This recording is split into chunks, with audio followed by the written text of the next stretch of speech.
시편 87편 1절부터 7절까지 말씀 제가 봉독하겠습니다. 그의 터전이 성산에 있으며 여호와께서 야곱의 모든 거처보다 시온의 문들을 사랑하시는도다. 하나님의 성이여 너를 가리켜 영광스럽다 말하는도다. 나는 라합과 바벨론이 나를 아는 자 중에 있다 말하리라. 보라, 블레셋과 두로와 구스여 이것들도 거기서 났다 하리로다. 시온에 대하여 말하기를 이 사람 저 사람이 거기서 났다고 말하리니 지존자가 친히 시온을 세우리라 하는도다. 여호와께서 민족들을 등록하실 때에는 그 수를 세시며 이 사람이 거기서 났다 하시리로다. 노래하는 자와 뛰어노는 자들이 말하기를 나의 모든 근원이 내게 있다 하리로다. 아멘. 오늘 우리가 사랑받는 시온 백성이라는 제목을 가지고 함께 말씀을 나누기 원합니다. 우리가 계속해서 그동안에 이 히브리서 말씀을 계속해서 보았는데 이 히브리서 말씀을 통해서 우리 구주 되신 예수님께서 어떤 분이신가 우리가 깊이 보았고, 우리 그 주님과 영원히 함께 살게 될 우리의 본향에 관해서도 생각을 해보았습니다. 이제 오늘 보게 될 시편 87편 말씀은 거룩한 하나님의 도성 시온에 대한 사랑과 향수와 이 사모함을 가득 담아서 흠뻑 적셔진 시가 이 시편 87편입니다. 자, 이 시온은 이 예루살렘을 표현한 것인데 자연스럽게 우리의 본향인 하나님의 나라를 생각나게 해주는 그런 시편입니다. 자, 그런데 이 노래를 할 때 시인의 감정을 함께 좀 잘 살펴보시기 바랍니다. 노래를 부르고자 하는 마음이 너무나 가득해서 이것을 참지 못하고 지금 오늘 1절, 2절 말씀을 시작할 때 아무런 설명 없이 갑자기 노래를 시작합니다. 자, 1절과 2절 말씀 제가 한번 읽겠습니다. 그의 터전이 성산에 있으며 여호와께서 야곱의 모든 거처보다 시온의 문들을 사랑하시는도다. 지금 첫 소절을 읽어보니까 신이 뭔가를 깨달았구나 하는 것을 생각해 볼 수 있습니다. 지금 딱 1절, 2절 읽고 나니까 마음에 딱 남는 대목이 있으십니까? 몇 가지 다 굵직굵직한 것들이 있죠. 여호와께서 모든 것보다 사랑하신다. 이 표현이 딱 마음에 남지 않습니까? 하나님의 모든 관심과 사랑이 어디로 흘러가는가 이것을 함께 좀 보면서 기쁨이 터져 나오지 않을 수가 없었던 것이죠.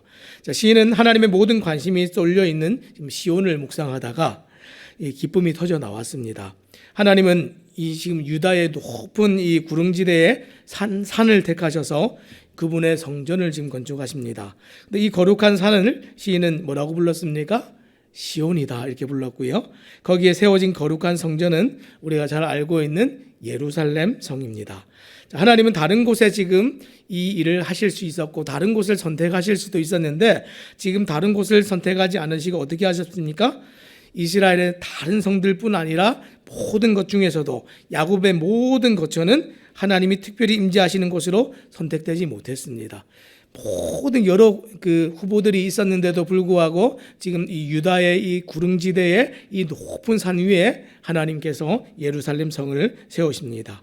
왜냐하면 하나님은 시온을 즐거워하셔서 이곳에 거하시기를 원하셨기 때문이다. 성경이 그렇게 얘기합니다. 그래서 뭐라고 표현합니까? 시온의 문들을 사랑하시는도다. 하나님의 관심이 여기에 있고 하나님의 사랑이 여기에 있다. 이렇게 표현했습니다.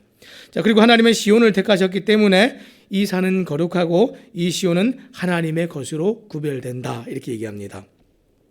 자, 그리고 나서 이 사랑스러운 시온에 터를 세우시는데 이 터전이라는 말은 원어에서 기초라는 말로 이제 번역이 됩니다. 자, 이것은 하나님의 나라가서는 기초가 어디에 있는지 지금 보여주고 있는데 하나님의 거룩한 도성과 나라가 세워지는 기초가 어디에 있습니까? 하나님의 임재입니다. 하나님의 임재. 지금 시온이 거룩해서 하나님이 특별해서 그곳에 하나님이 임재하신 것이 아니라 우리가 반대로 생각을 해야 됩니다. 하나님이 그곳에 선택하시고 관심을 두시고 임재하셨기 때문에 이 시온이 거룩한 땅이 된 것입니다. 자, 이것은 마치 오늘 우리가 보고 있는 이 신약 교회와도 너무 비슷합니다. 하나님이 우리 안에 내주하셔서 교회인 우리는 이 성도는 우리 뭐라고 불립니까? 거룩할 성자 이렇게 붙여가지고 성도 이렇게 얘기하는 것이죠. 우리가 거룩합니까? 우리는 거룩할 근거가 아무것도 없는 그런 사람들이죠. 그런데 우리 주님께서 뭐라고 불러주십니까? 성도 이렇게 불러주시죠. 자, 그러면 성도됨의 근거가 어디에 있습니까? 연약한 우리의 사람이 근거가 아니라 하나님의 능력과 신성이 근거가 됩니다. 오늘 이 시편 기자는 하나님의 마음에 영원 전부터 하나님의 완전한 통치가 이루어질 하나님의 나라를 품으셨다 하는 것을 묵상하다가 이 노래를 지금 부르게 된 것입니다. 자, 이 시를 갑자기 시작한 것처럼 보이지만 시인은 하나님의 영원한 통치와 주권을 오랜 시간 동안 묵상하다가 그 감동을 참지 못하고 영광과 경배의 노래가 터져 나오고 있습니다. 자, 3절입니다. 뭐라고 얘기합니까? 하나님이여, 하나님의 성이여, 너를 가리켜 영광스럽다 말하는도다. 이 시온을 묵상하다가 그 시온에 서 있는 예루살렘 성을 묵상하다가 뭐라고 얘기합니까? 하나님의 성이여, 너를 가리켜 영광스럽다 하겠다. 사랑하는 여러분, 이것이 하나님의 관심입니다. 오늘 하나님의 관심은 어디에 있습니까? 예나 지금이나 하나님의 관심은 사람들에게 있고 특별히 하나님의 소유된 이 성도들에게 있고 예수님을 믿고 인생의 방향과 삶의 목적과 방식이 완전히 달라진 나에게 있습니다. 온 우주에서 모두가 부러워할 만한 관심과 사랑의 대상이 나라는 사실이 깨달아지고 알게 되어졌을 때 우리도 이런 동일한 탄성이 자나오지 않겠습니까? 하나님이, 이 우주의 하나님이, 전능자 하나님이 모든 관심이 나에게 있다니, 나를 위해서 일하신다니, 나를 위해서 하나님께서 모든 것을 부으신다니, 이것이 이해되어지면 얼마나 우리가 노래하지 않을 수 없겠습니까? 오늘 시인의 마음이 그렇다는 것입니다. 탄성과 기쁨과 미소가 겨워지는데 지금 형제 자매들을 향하여 그리고 자신들을 향하여서 우리가 함께 좀 외쳐보기를 바랍니다. 와, 얼마나 이 놀라운 사람인가, 영광스럽고 존귀한 사람인가, 하나님의 관심을 받고 있는 사람이요, 이런 것이죠. 그래서 지금 하나님의 성이요 이렇게 얘기할 때 하나님의 백성이요, 하나님의 자녀요, 하나님의 아들이요, 하나님의 딸이요, 지금 이렇게 얘기하는 것과 같습니다. 그래서 그 시인이 뭐라고 얘기했죠? 너를 가리켜 영광스럽다 말하는도다. 우리가 세상에서 지위가 있고 정말 권력이 있고 정말 세상에서 힘을 쓸 수 있는 어떤 사람이 다른 무엇이 아니고 모든 것을 제쳐두고 나에게 관심을 두고 내가 하는 모든 일을 자유롭게 하고 내가 하는 모든 일에 힘을 실어준다고 한다면 세상에서도 이것만큼 영광스러운 일이 없는데 하나님의 관심과 사랑이 다 쏠려 있다 할 때 우리가 얼마나 더 감격스럽고 영광스럽겠습니까? 그래서 이사야서 62장 4절과 5절 말씀에는 이렇게 얘기하고 있습니다. 다시는 너를 버림받은 자라 부르지 아니하며 다시는 내 땅을 황무지라 부르지 아니하고 오직 너를 헵시바라 하며 내 땅을 뷸라라 하리니 이는 여호와께서 너를 기뻐하실 것이며 내 땅이 결혼한 것처럼 될 것임이라. 마치 청년이 처녀와 결혼함 같이 내 아들들이 너를 취하겠고 신랑이 신부를 기뻐함 같이 내 하나님이 너를 기뻐하시리라. 아멘. 하나님의 모든 사랑과 관심을 받는 이 대상인 이 이스라엘 이 하나님의 백성들을 향해서 지금 뭐라고 지금 표현을 했습니까? 신랑에게 사랑을 받는 신부로 묘사를 하면서 이 얼마나 기뻐하겠는가 이렇게 얘기를 했습니다. 하나님의 관심이 이렇다는 것이죠. 하나님의 관심이 이렇다면 우리의 주변에 있는 지체들을 우리는 동일하게 존귀하게 여기는 일들이 당연히 우리에게 있어야 될 줄로 믿습니다. 오늘 우리가 눈으로 늘 보니까 오늘 교회 나와서 우리 형제 자매들을 늘 대하니까 우리는 늘 보던 사람 보니까 아 그렇구나 할 수 있지만 이게 그냥 이루어지는 일이 아닙니다. 굉장히 대단한 일입니다. 그렇죠? 우리가 예수님이 아니라면 서로 알 수도 없는 사람들이 이 믿음의 한 공동체에서 만나서 함께함으로 정말 서로가 서로를 대할 때 하나님의 관심을 받아서 존귀하게 된 사람들이요. 이렇게 여겨질 때 얼마나 영광스럽습니까? 오늘 하루를 우리가 살아갈 때에 우리가 정말 때로는 맞지 않고 때로는 우리가 우리의 죄됨으로 말미암아서 상처를 주게 되는 일이 있다 할지라도 하나님께서 존귀하게 여겨서 구속되어진 성도라는 사실들을 잊지 않고 서로를 귀하게 여기는 영광스러움들이 우리에게 또 있기를 바랍니다. 이것이 첫 번째 하나님의 모든 사랑을 받고 있는 시온에 관한 이야기였습니다. 자, 두 번째는 무엇입니까? 이 시온을 얘기할 때 나의 모든 근원 시온 이렇게 얘기합니다. 첫 번째는 시온이라는 것은 하나님의 모든 관심과 사랑을 받는 대상이었다면 두 번째는 모든 시작이고 모든 근원이고 모든 태생이 여기로부터이다. 성경이 그렇게 얘기합니다. 4절부터 7절까지 나오는 말씀인데 제가 4절 말씀을 읽겠습니다. 나는 라합과 바벨론이 나를 아는 자 중에 있다 말하리라. 보라, 블레셋과 두로와 구스여 이것들도 거기서 났다 하리로다. 지금 시온을 얘기하다가 갑자기 지금 무엇을 얘기합니까? 이방 나라들을 얘기합니다. 지금 라합과 바벨론 그리고 블레셋과 두로와 구스여 이것들이 어디서 났다 이렇게 얘기합니까? 시온에서 태어났다 이렇게 얘기합니다. 지금 시온의 오랜 원수들이 지금 어떻게 되고 있습니까? 친구가 되고 있습니다. 성전에서 함께 하나님을 경배한다 하는 것은 정말 영광스러운 주제죠. 그런데 이 시온의 백성뿐만 아니라 이방 나라와 세상의 모든 민족들이 와서 함께 하나님을 경배한다 하는 이 주제는 정말 영광스러운 주제입니다. 자, 먼저 함께 보겠습니다. 여기서 라합이라는 게 나오는데 라합은 고대 이방 신화에 나오는 이 괴물인데 지금 오만 또는 맹렬함, 폭풍우라는 뜻을 가지고 있는데 이게 시적으로 애굽을 가리키는 상징적인 표현입니다. 자, 다시 말해서 이스라엘을 박해하던 애굽은 이 시온의 우호적인 나라가 되고 유다가 이제 포로 생활하던 이 바벨론은 시온과 함께 하나님을 예배하는 나라가 될 것이다. 이렇게 얘기합니다. 이 고대 세계에서 초강대국이면서 이스라엘과 앙숙인 이 두 나라는 언젠가는 이 시온에서 하나님을 예배하는 그런 일이 있게 될 것이다. 이렇게 얘기를 했습니다. 자, 그래서 이 이사야서 19장 19절부터 25절 말씀해 보니까 실제로 이 애굽이 돌아와서 하나님을 예배하게 되는 일에 관해서 얘기하는데 제가 빨리 한번 읽어드리겠습니다. 그날에 애굽 땅 중앙에는 여호와를 위하여 제단이 있겠고 그 변경에는 여호와를 위하여 기둥이 있을 것이요. 애굽 땅 중앙에 하나님을 예배하는 제단이 있다 이렇게 얘기했습니다. 자, 이것이 애굽 땅에서 만군의 여호와를 위하여 징조와 증거가 되리니 이는 그들이 그 압박하는 자들로 말미암아 여호와께 부르짖겠고 여호와께서는 그들에게 한 구원자이자 보호자를 보내사 그들을 건지실 것임이라. 여호와께서 자기를 애굽에 알게 하시리니 그날에 애굽이 여호와를 알고 제물과 예물을 그에게 드리고 경배할 것이요 여호와께서 서원하고 그대로 행하리라. 여호와께서 애굽을 치실지라도 치시고는 고치실 것이므로 그들이 여호와께로 돌아올 것이라. 여호와께서 그들의 간구함을 들으시고 그들을 고쳐주시리라. 그날에 애굽에서 아수르로 통하는 대로가 있어 아수르 사람은 애굽으로 가겠고 애굽 사람은 아수르로 갈 것이며 애굽 사람이 아수르 사람과 함께 경배하리라. 그날에 이스라엘이 애굽 및 아수르와 더불어 셋이 세계 중에 복이 되리니 이는 만군의 여호와께서 복 주시며 이르시되 내 백성 애굽이여 내 손으로 지은 아수르여 나의 기업 이스라엘이여 복이 있을지어다 하실 것임이라. 아멘. 여기서 지금 애굽이라는 말을 우리가 빼놓고 읽으면 마치 이스라엘에게 하는 얘기 같습니다. 그렇죠? 하나님의 백성들에게 하는 얘기 같습니다.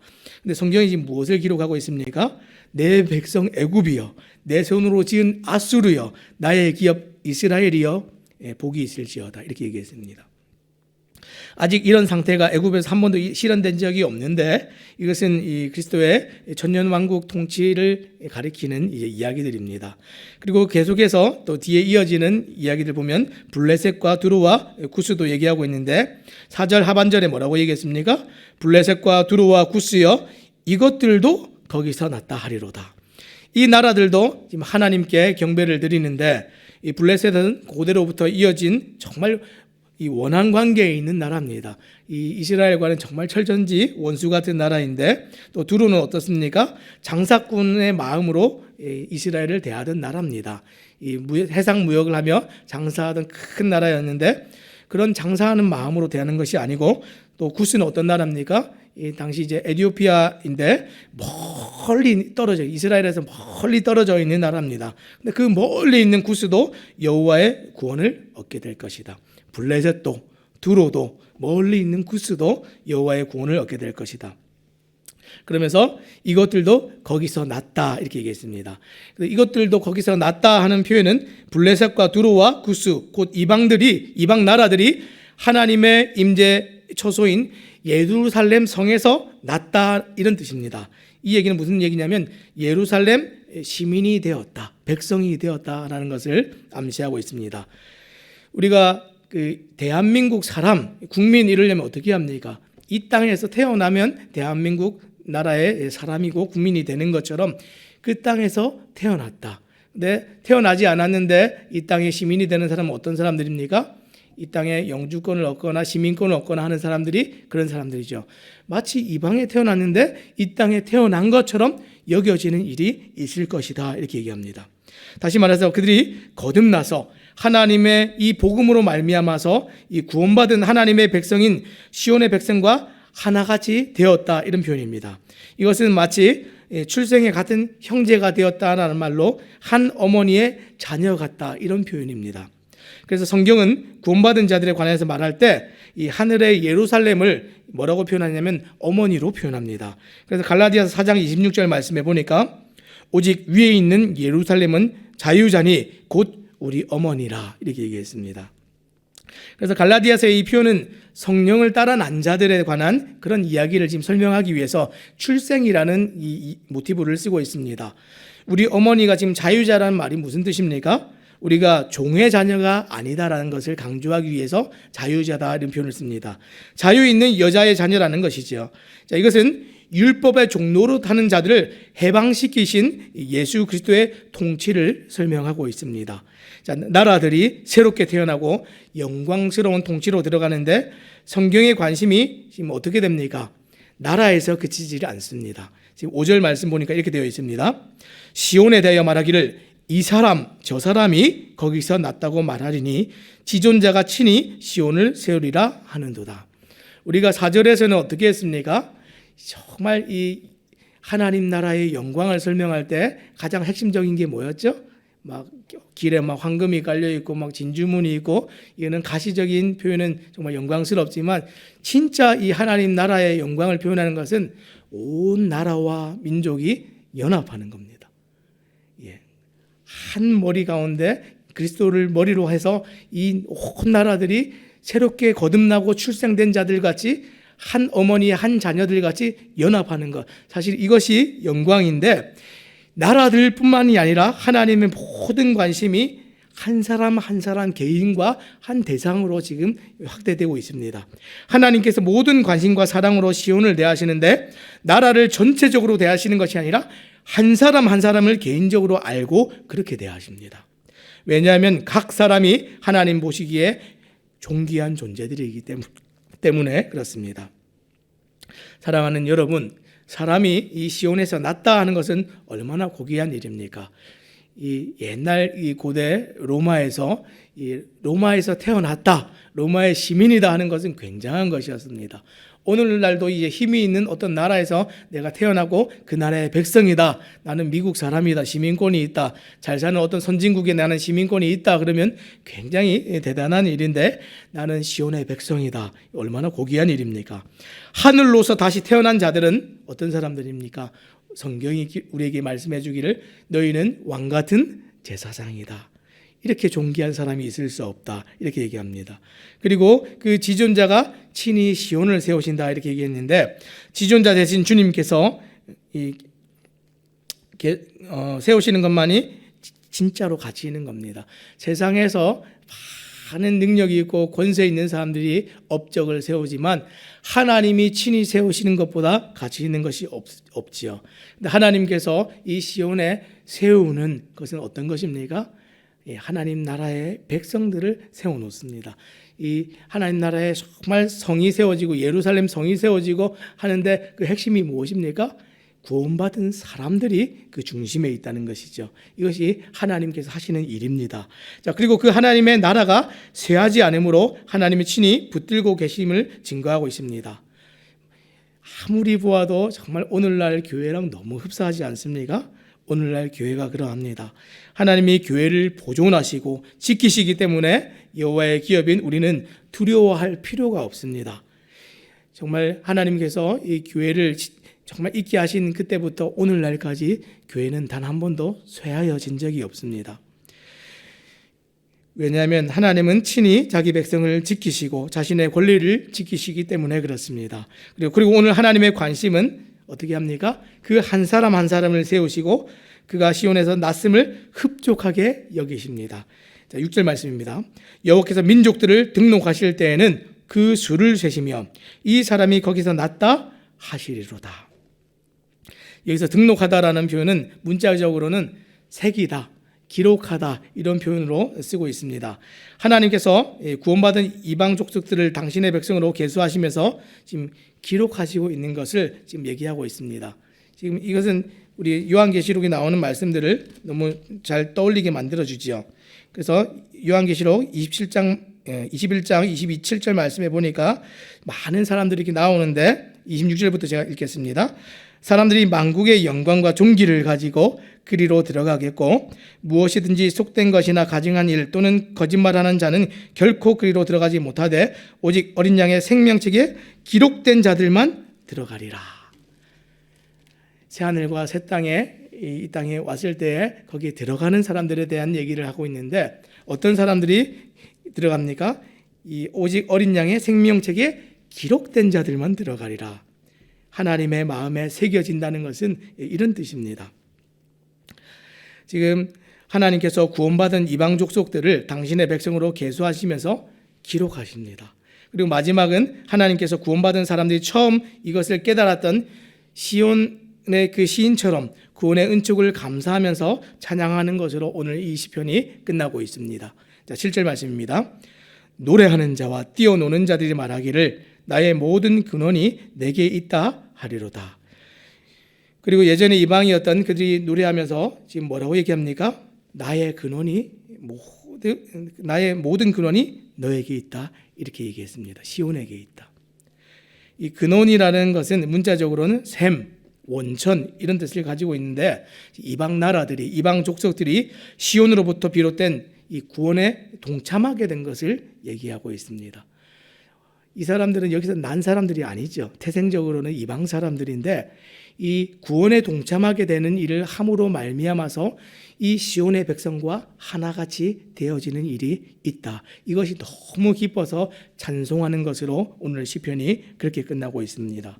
구원에 참여할 뿐 아니라 그에 따르는 기쁨과 행복도 함께 누리게 되는 것이 오늘 이 시편의 결말입니다. 사랑하는 여러분, 예수 그리스도의 복음이 우리에게 가져다 준 것 중에 가장 핵심적인 것이 무엇입니까?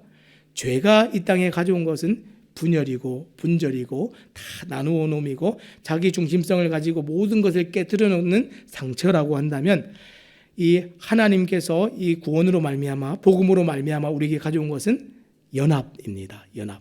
하나님께서 처음부터 우리에게 보여주신 것이 무엇이죠? 연합입니다. 하나님의 통치가 시작될 때부터 우리에게 보이신 것은 연합이죠. 그래서 창세기 2장 24절 말씀해 보니까 이 가정을 세우실 때도 이렇습니다. 이러므로 남자가 부모를 떠나 그 아내와 연합하여 둘이 한 몸을 이룰지로다. 하나님께서 세우시는 이 시스템과 모든 공동체와 모든 관계들은 이 핵심이 연합입니다. 또 그리고 나서 또 뭐라고 얘기합니까? 또 창세기 29장 34절 말씀해 보니까 또 이렇게 얘기하죠. 그가 또 잉태하여 아들을 낳고 가로되 내가 그에게 새 아들을 낳았으니 내 남편이 지금부터 나와 연합하리로다 하고 그 이름을 레이라 하였으며. 지금 그 아이를 낳지 못하는 아내가 지금 뭐라고 얘기합니까? 아이를 낳으면서 내가 아이를 낳으면 연합하리로다. 근데 이 연합이라는 이름을 가지고 있는 뜻이 레위입니다. 레위. 그래서 이 레위라는 이름이 굉장히 특별한데 연합입니다. 우리가 이 시편 말씀 끝나고 이 히브리서 말씀 끝나고 이제 새롭게 보게 되는 이 말씀이 레위기거든요. 이 레위기를 통해서 우리가 다시 한번 이 연합을 좀 더 볼 수 있기를 바랍니다. 자, 어찌됐든 우리가 다시 돌아와서 복음이 우리에게 가져다 주는 것은 연합입니다. 이 교회가 정말 핵심적으로 우리가 보게 되는 것은 어떤 것입니까? 이렇게 다양하고 이렇게 죄성을 가지고 살던 우리가 예수 그리스도로 말미암아서 이 한 믿음의 한 공동체에 들어와서 가장 핵심적으로 누리게 되는 것이 어떤 것입니까? 연합입니다. 그래서 시편에도 뭐라고 기록하고 있죠? 형제가 연합하는 것이 어찌 그리 아름다운지요, 이렇게 얘기하고 있죠. 이 연합이 그럼 무엇으로 말미암아서 일어납니까? 세상도 다 연합하고 싶은 마음이 있는데 어떻게 연합하죠? 나를 중심으로, 자기 중심성으로 연합하려고 하는데 모든 사람이 그렇게 연합하면 연합이 됩니까? 그렇게 하기 때문에 연합이 안 되는 것이죠. 그런데 우리는 어떻게 연합이 됩니까? 골로새서 2장 19절 말씀에 보니까 머리를 붙들지 아니하는지라 온 몸이 머리로 말미암아 마디와 힘줄로 공급함을 얻고 연합하여 하나님이 자라게 하심으로 자라나느니라. 머리가 공급하는 것으로, 머리로부터 말미암아서 연합해서 하나님이 자라게 하심을 따라서 자랄 때 진짜 자람도 있고 열매도 있고 연합이 일어난다, 이렇게 얘기했습니다.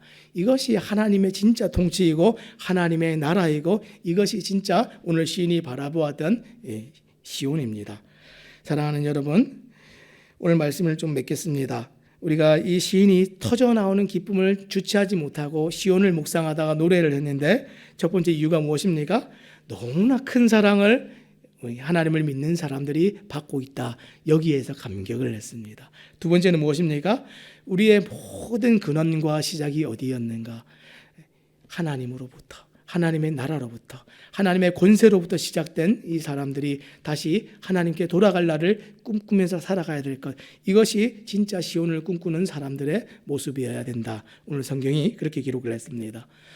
우리가 히브리서 이후에 오늘 시편 87편 말씀을 통해서 영원한 하나님의 나라와 통치와 그 나라에서 얻게 될 영광스러움들을 다시 한번 꿈꾸는데, 그 영광스러움들 오늘 가시적으로 볼 수 있는 것이 어디입니까? 이 믿음의 공동체입니다. 오늘 하루를 살아가실 때에 정말 이 지체들을 바라보면서 이런 존귀함으로 서로를 대하여 주시고 바라봐 주시고, 나를 대할 때도 정말 세상이 무가치하게 여기는 그 어떤 순간에도 하나님께서 나에게 이 존귀함을 입히시고 영광스럽게 여겨주신다는 사실을 잊지 말고 담대함을 가지고 믿음으로 오늘 하루를 살아가시는 우리 모든 성도님들 되시기를 주님의 이름으로 부탁드립니다. 기도하겠습니다.